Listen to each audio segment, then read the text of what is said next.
Bien avant que ne s'élève le royaume de Congo d'Iatotila, sur les terres baignées par les eaux du fleuve Zadia à Mwaza, un enfant naquit en l'an 1380. Son nom, Nimi Alukeni, fils du puissant Nimi Aziga, qui fut Fumupu de Siavungu, un royaume situé sur la rive droite de Zadi à Mwanza, le fleuve Congo, près de l'actuelle ville de Matadi, en République démocratique du Congo. Lukeni Lwa Sanza, sa mère, était la fille de Fumu Pusaku, l'eau de l'état de Bata, situé à l'est de Zadia Akwilu, près de Zadia Akwango, et la frontière entre la République démocratique du Congo et l'Angola d'aujourd'hui. La mère de Nimi Lukeni, Lukeni Lwa Sanza, est la petite fille de Mamapuku Suku, l'une des ancêtres mères du peuple Basundi, descendant du clan Panzu. Issu d'une lignée illustre, Nimi Alukeni est pourtant un prince cadet.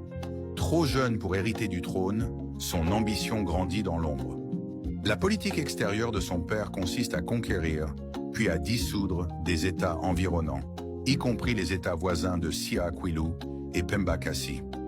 Zimba Avembakuvu, mort en 1506, était le petit-fils de Nimi Alukeni, fondateur du royaume Congo. Nimi Alukeni fut un homme courageux et un bon guerrier. Un jour, sa mère eut une altercation avec un passant. D'un air moqueur, celui-ci lui demande si elle se prend pour Fumu Akento, la mère du Fumu Punimi Aziga. Elle s'en plaint à son fils. Nimi Alukeni, envahi par la rage à cause de l'humiliation que venait de subir sa mère, lui promit qu'elle serait en effet mère d'un Fumupu, car il sera un jour Fumupu d'un grand royaume. Un royaume plus grand et plus prospère que celui de son père. Étant le plus jeune fils du roi, Nimi Alukeni ne voyait aucune possibilité de régner sur l'état de Vungu. C'est ainsi qu'il quitta le territoire de Vungu avec ses partisans. Il s'établit près d'un gué stratégique, fortifie ses positions et impose un péage à ceux qui traversaient Zadia Mwanza, le fleuve Congo. Un jour, une de ses tantes enceintes tente de passer sans payer.